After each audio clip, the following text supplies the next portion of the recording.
बात अभी मैंने मेरा अभी तक वो ऑफर लेटर नहीं मिला ना मुझे, वो हाँ, थोड़ी रिलीविंग एक्सपीरियंस। तो प्लीज आप ना पूरी चीज बताएं। उस समय मैं व्यस्त था और मैंने आपसे वादा भी किया था कि टुमारो मतलब आज आज के दिन में कॉल करूंगा आपको, है ना।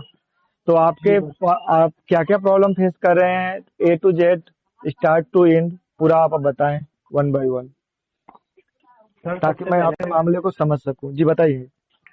सर मैं स्टार्टिंग से बताऊं, जिस जॉब मैंने जब ज्वाइन करी थी या फिर हाँ, जब मैं जहाँ से आप बता सकते हैं ताकि मैं पूरी मामले को अच्छी तरीके से जांच पड़ताल कर सकूं, और हमारे टीम के साथ में और भी आप सीनियर आप इसमें वहां जुड़े से हुए बताइए हैं। जहाँ से आपको प्रॉब्लम फेस हुई है और जहाँ से आप झेलना स्टार्ट किए।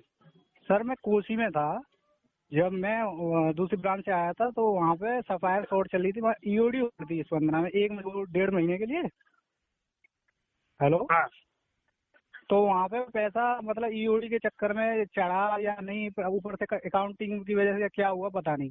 फिर उसके बाद क्या था, बीएम को इन्होंने भगा दिया था एएम सर ने। ईओडी का मतलब क्या है? एंड ऑफ डे क्या ईओडी का? एंड ऑफ डे जो क्लोजिंग करते हैं, हम क्लोजिंग ओके। करते हैं। मैं हाँ, वहाँ पे बीपीएम था, ब्रांच क्वालिटी मैनेजर, नया नया बना था। मुझे बनाया गया था, मुझे वहाँ भेज दिया गया था। मेरे नाम पे बस एक चाबी दे दी गई थी। समझ गया। ठीक है सर। कस्टोडियन आप थे, आप वहाँ ब्रांच कस्टोडियन थे। जी जी जी। सर मैं मैं बताऊं, थोड़ा सा समझ लीजिए, रुकिए सर। ईओडी होता है end of day. End of day जी मीन्स कि डे क्लोज, मतलब फुल जी एंड जी फाइनल जब हम लोग शाम को कैश बुक क्लोज करते हैं, उस प्रोसेस को हम लोग ईओडी बोलते हैं। और रह गई बात इनकी जो रिस्पॉन्सिबिलिटी थी उस ब्रांच पे, बीक्यूएम मतलब ब्रांच कम ऑफिसर, है ना, जी जी ब्रांच जी क्वालिटी ऑफिसर। ब्रांच जी क्वालिटी जी ऑफिसर क्या करता है, लाइक दैट एबीएम, है ना। तो वो जी ब्रांच मैनेजर के कार्यों को, रजिस्टर कॉपी, इवेंट फील्ड भी थोड़ा बहुत देखता है, बाकी ब्रांच के सभी एक्टिविटी में वो इन्वॉल्व होता है। सही है सर ना। जी सर, मैं आगे बताता हूँ सर पहले। हाँ जी बताएं। सर मैं नया नया था, मुझे वहाँ दे दिया गया। वहाँ पे ईओडी ऊपर से होल्ड कराई गई थी। मतलब डेली काम, मतलब डेली का डेली खत्म नहीं होता था वो काम जो कैश का था, वो रोक दिया गया था। वन की ऐसे ही चढ़ाओ, कलेक्शन लाओ ऊपर से फील्ड में से मतलब, और बैंक में जमा करो, बैंक में, और उसकी स्लिप लगा दो बस डेली। वो सब क्या हैंड नाम है ओवर। आपके बैंक का? बैंक का क्या नाम है आपके? स्पंदना स्फूर्ति फाइनेंस। अच्छा, ठीक है, आगे बताइए। फिर सर वो चलता रहा। मैं बात करता था, जैसे मेरे अधिकारी थे, बड़े एवीपी सर थे, यशपाल चौधरी, उनसे मैंने कहा सर मैंने ईओडी कैसे बने, कि तुझे कोई दिक्कत नहीं है, ऊपर से होल्ड है, उसमें तू इन्वॉल्व नहीं है। टोटल कंपनी में 20-25-50 करोड़ कितने का फ्रॉड हुआ पता नहीं है। ठीक है सर। फिर उसके बाद मुझे, मैं जॉब करता रहा, वो बीएम उन्होंने मतलब उसके फील्ड में थोड़े इशू थे या कोई प्रॉब्लम थी, तो ऑडिटर सर ने उन्हें प्री क्लोज के चक्कर में उन्हें भेज दिया था सेम डे में। ठीक है सर। ये हाँ, और मैं जुलाई अगस्त से लेके मैं मार्च तक जॉब करता रहा। वो है सर। हेलो। आप बोलिए बोलिए, हम सुन रहे हैं, बताइए। तो मैं तो जॉब करता रहा सर, मैं मार्च तक जॉब करता रहा। तो उसके बाद क्या होता है, वो सब कंपनी ऊपर से वो पैसा डाल देती है और वो क्लोज हो जाता है, मतलब जीरो जीरो हो जाती है। मतलब ईओडी में या ब्रांच का कैश है वो जीरो जीरो हो जाता है। ठीक है सर। मेरे नाम पे कोई कंप्लेन नहीं थी, कुछ नहीं थी।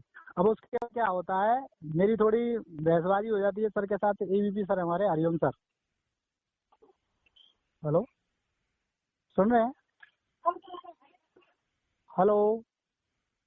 आप बोलिए, हम सुन रहे हैं, आप बोलते हाँ, रहिए। एवीपी सर से मेरी थोड़ी बहसबाजी होती, तो वो कहते हैं मान कि तुझे उस पुराने मैटर में बिठा के और तुझे घर भेज दूंगा मैं एक सेम डे में। सर मैंने कोई गलती नहीं की थी, मैं तो नया था खुद ही, और मैं तो सारी चीजें तुम्हें बता के चलता था, ना मेरे नाम पे कोई कंप्लेन ना कुछ भी है। फिर क्या है, उनकी इतनी चलती है इस एरिया के अंदर, या ये कह लें उस कंपनी के अंदर, उनके नीचे 8-10 ब्रांचें थी एवीपी सर के, हरिओम सर के। तो वो एसवीपी सर है हमारे, विपिन यादव, और बीपी थे हमारे संतोष अवस्थी। उन्होंने कहा तुम्हें 2,10,000 रुपए उसमें से आधे भरने पड़ेंगे। वो लड़का तो भाग गया, कोई नहीं, वो जो ब्रांच मैनेजर था, तुम्हें वो पैसे भरने पड़ेंगे। मैं क्यों भरूंगा, मेरी क्या गलती थी? और नहीं, तुम्हें भरने पड़ेंगे, नहीं तो तुम्हें रिलीविंग एक्सपीरियंस नहीं मिलेगा। नहीं ठीक है सर, मैंने बिल्कुल मत देना, पर मैं पैसा 1 रुपया भी नहीं भरूंगा, ना मेरी कोई गलती थी, ना मैंने पैसा लिया है, ना मैं भरूंगा। फिर उसके बाद चलती रही मेरी जॉब, 6 महीने मेरे कट गए। अगस्त से लेके मार्च आ गया। मार्च जैसी क्लोजिंग हुई, 31 तारीख आई, उसी दिन मुझसे कहा तुम पैसे भर रहे हो नहीं भर रहे हो। मैं नहीं भरने का। यानी कि ये अपने लिए ले रहे या क्या कर रहे पता नहीं, यानी कि मैं अपने घर से भी ठीक हूँ, ऐसी बात नहीं। तो इन्हें ऐसा पता चला बन ठीक है ये भर देगा नौकरी के चक्कर में या कुछ भी, दो को है ब्रांच मैनेजर बनेगा, आगे कुछ बढ़ेगा तो इसे डाउट होगा तो ये भर देगा, इसलिए इन्होंने ऐसी चालबाजी की, आज अपना दिमाग लगाया। फिर उसके बाद क्या हुआ, मैं उसी दिन 31 तारीख को रिजाइन डाल दिया एडमिन में अपना। 31 मार्च या अप्रैल में डाला था मैंने, 3 अप्रैल को रिजाइन डाल दिया। 5 अप्रैल को इन्होंने क्या किया, मेरे से चाबी ले ली उस ब्रांच की, उसकी होती है सफायर की, और मेरे से ये लिखवा लिया वन के अधिकार, आप हमारे यहाँ से फ्री हैं। मतलब मैंने कैश 1 अप्रैल को आपने रिजाइन दिया? हाँ नहीं, 3 अप्रैल को दिया था मैं, सॉरी 3 अप्रैल को दिया था। 5 अप्रैल की बात है, सुबह ही सुबह कॉल आई मेरे पे, बीएम सर थे सूरज चौधरी, उन्होंने कहा शेखर तुम घर जा सकते हो अगर पैसा नहीं दे रहे तो। मैं पैसा दूंगा ही क्यों। और मैंने ऊपर तक चेक करवाई कंपनी में, कंप्लेन जो चेक करते हैं उनके पास, ऑडिटर सर के पास, तेरे नाम में कोई कंप्लेन नहीं है, कुछ नहीं है, और तुझे बस फंसाया जा रहा है, तुझे कहीं एक पैसा किसी को नहीं देना है। ठीक है सर, नहीं देना है।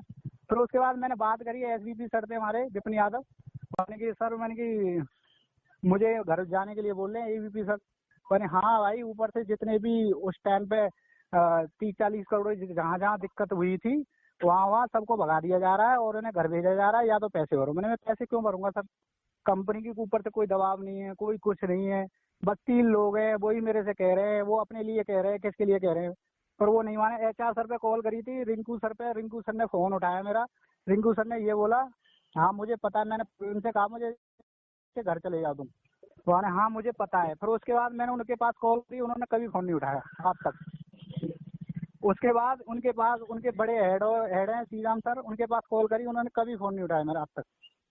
फिर उसके बाद मैं वहाँ से रोते हुए घर आ गया, अपने ब्रांच छोड़ा है। बेइज्जती ज्यादा कर रहे थे, मैंने कि अरे ये जा नहीं रहा है और ये वैसी पड़ा है, जबकि इसका कुछ होगा ही नहीं यहाँ कुछ। तो मैं वहाँ से आ गया सर, घर आ गया। उसके बाद मेरे पे एक्स वार्निंग लेटर मेरे पे बार बार कंपनी मेल करने लगी, क्योंकि मैं अब्सेंट था ब्रांच में। तो वो ये कहने लगे मैंने आप ब्रांच कैसे छोड़ के चले गए, आप पंचिंग क्यों नहीं लगा रहे हैं। मैंने मेल रिपोर्ट करा, मैंने सर मुझे लगाने नहीं दी जा रही, ना ब्रांच में घुसने दिया जा रहा है, और मुझे ऐसे ऐसे भेज दिया है। फिर मेरी कॉल चली ऊपर से, कॉल में सर ने मेरे से पूछा किसने भेजा था, मैंने ऐसे ऐसे एवीपी सर हरिओम सर ने भेजा था, संतोष अवस्थी सर बीपी है उन्होंने भेजा था। ठीक है हम बात करते हैं, आपका जो एक्सपॉन्डिंग है उसे हटा देंगे। वो 3 महीने प्रक्रिया चलती रही सर, 3 महीने चलती रही, वो एक्सपॉन्डिंग मेरा हट गया। उसके बाद अब आता है रिजाइन अप्रूव का। 1 जुलाई को मेरा रिजाइन अप्रूव मतलब पूरा हो रहा था, अप्रैल से लेके 1 जुलाई तक मेरा पूरा हो रहा था। 3 महीने का नोटिस था इस कंपनी में, वो पूरा हो गया। उसके ऊपर 9 दिन निकल गए, मेरा रिजाइन अप्रूव नहीं करा इन्होंने। मैंने बात करता रहा, एयूपी सर से बात करता तो वो कहते HR करेगा, HR से बात करता तो एयूपी सर करेंगे, यही चलता रहा। फिर मैं लास्ट में RO चला गया विशाल सर के पास, उनसे मैंने बात की, वो कह रहे माने कि मैं ऊपर से अप्रूवल आएगा जब तेरा रिजाइन अप्रूव होगा। ऊपर से अप्रूवल आ गया, इसके नाम पे कोई पैसा नहीं है, कोई कुछ नहीं है, ये इसे क्लियर कर दो। फिर मेरा रिजाइन अप्रूव कर दिया गया। रिजाइन अप्रूव करने के बाद अब वो चलता है मेरा मतलब फुल और फाइनल का मैटर। जब मुझे घर भेजा गया था, मेरे पास रिकॉर्डिंग है अब तक, इन्होंने ये कहा था अगर तुम्हारे पास कोई पैसा नहीं निकलता है तो तुम्हारा पैसा मतलब तुम्हें सस्पेंड किया जा रहा है अभी, तो तुम्हें सैलरी मिलेगी। संतोष अवस्थी सर के ये जवान थे, और तुम्हें पैसा मिलेगा हर महीने, सैलरी के हिसाब से पूरा पैसा आ जाएगा तुम्हारे खाते में। अब उसके बाद क्या होता है, अब ये चला, अब इन्होंने ऊपर क्या हुआ क्या नहीं, मेरे पे 11,243 रुपए की रिकवरी निकाल दी। 11,243 रुपए की रिकवरी निकाल दी। ये बोले मेल पर आया है, मेल पर आया है ये बात? हाँ मेल पे आया है, मैंने आपके पास स्क्रीनशॉट भेजा है, वही कहा था उसका। हाँ ठीक है। मैंने 243 रुपए की रिकवरी निकली है। मैंने आपने नोटिस पीरियड पूरा नहीं किया था। मैंने नोटिस में तो मैं कैसे करता, जैसे मुझे अंगूठा ही लगाने दिया, पंचिंग करने दी, ब्रांच बुलाया नहीं गया, ये कह के वो बोल दिया अब नहीं बुलाया जाएगा। हरिओम सर तो अपनी उसमें थे तानाशाही में। फिर उसके बाद ये चलता रहा है। मैंने उनसे बात करी, सेटलमेंट टीम से बात करी, BBS सूरज फाइनेंस एक email ID है, वो उस पर शिकायत दर्ज कर सकते हैं। मैंने उस पर शिकायत पे दर्ज करी। मैंने हाँ आप सबर करिए, आपने बहुत दिन सबर करा है, उसके लिए हम तुम्हें धन्यवाद देते हैं, पर उसमें भी कुछ नहीं हुआ। उन्होंने ये कह दिया आपका सेटलमेंट हो चुका है, नेगेटिव अमाउंट है वो 11,243 रुपये, वो आप भर दीजिए, आपको रिलीविंग एक्सपीरियंस मिल जाएगा। मुझे 6 महीने हो गए ऐसे डोलते डोलते, मैं इतना थक गया इस कंपनी के चक्कर में। मुझे आप हिम्मती हैं वैसे, बहुत ज्यादा हिम्मत आती है। अभी तक लड़ रहा हूँ मैं इनसे, पर अरे अरे क्या कर रहे हैं भाई साहब, ठीक है,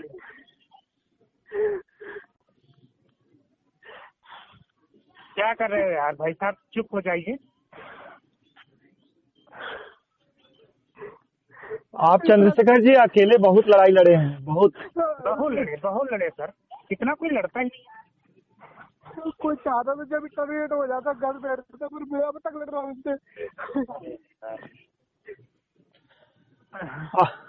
आप रोइए नहीं भाई, है ना, हम लोग आपके साथ हैं, अपनी टीम साथ में है। आपके लिए हम लोग कानूनी रूप से लड़ेंगे और आपको इंसाफ दिलाने की पूरी कोशिश की जाएगी। आप पूरी कंपनी के साथ, एक अकेला बंदा लड़ रहा है और बहुत काबिले तारीफ है। बहुत ज्यादा सर, इनकी जैसी हिम्मत मैंने पहली बार देखी है किसी भी स्टाफ। ये सही जगह तीर नहीं चला पाए, लेकिन उन्हें काफी अच्छा लड़ा, काफी अच्छी लड़ाई लड़ी, बहुत शालीनता से लड़ी। अब सर ये बताओ, तो कुछ हो सकता भी है कि यहाँ पे? अरे यार सब कुछ होगा, सब कुछ होगा, सब कुछ होगा, सब कुछ होगा, सब कुछ होगा। धन्यवाद सर। सब कुछ होगा, मैं कह रहा हूँ।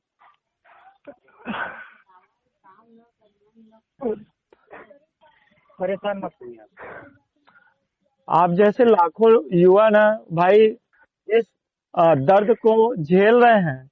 इसी दर्द को हमने फील किया है, इसलिए माइक्रो फाइनेंस की पाठशाला आप लोगों के बीच में है, ताकि कोई सुसाइड न कर सके और कोई इस पीड़ा से गुजर न सके, ताकि उसके पीछे परिवार है, समाज है, बच्चे हैं और उसका खुद का जिंदगी है। सर मेरे अच्छे घर वाले ना होते तो अब तक मैं खत्म हो गया होता। मुझे ही पता कैसे कैसे फिर काटे मैंने, इनके चक्कर में मुझे बेइज्जत करके निकाल दिया उन्होंने, जब मेरी कोई गलती ही नहीं थी। सबसे ज्यादा बेइज्जती की बात थी। आज भी मेरे पास ये अगर पैसा भी पे कर दूंगा तो मेरे एक लाइन चल लग जाएगा, तूने चोरी करी होगी जब तूने 11,000 रुपए दिए। हाँ बिल्कुल सही बोल रहे हैं आप।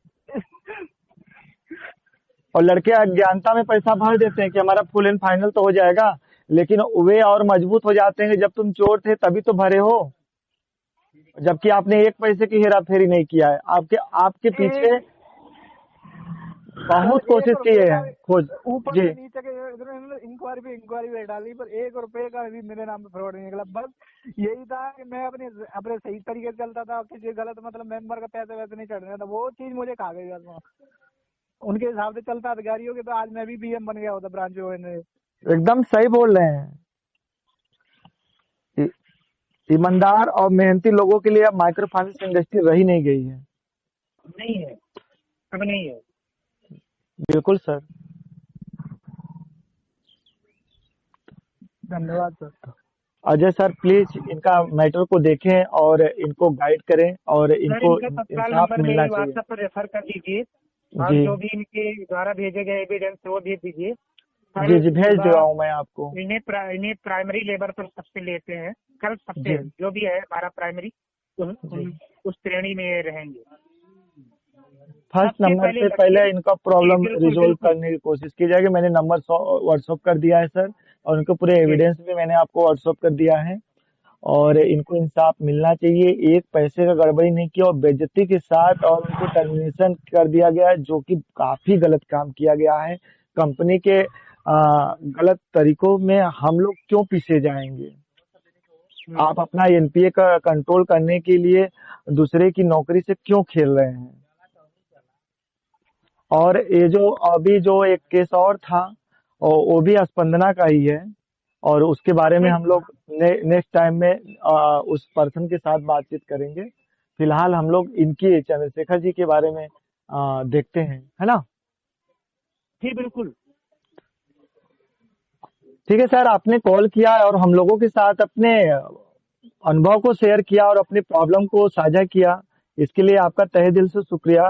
और आप हमारे कांटेक्ट में बने रहें और आपको न्याय दिलाने की पूरी हमारी टीम कोशिश करेगी। आई होप कि आपको इंश्योर कि आप मतलब थोड़ा भी टेंशन ना ले, अब आप अकेले नहीं हैं, ठीक है?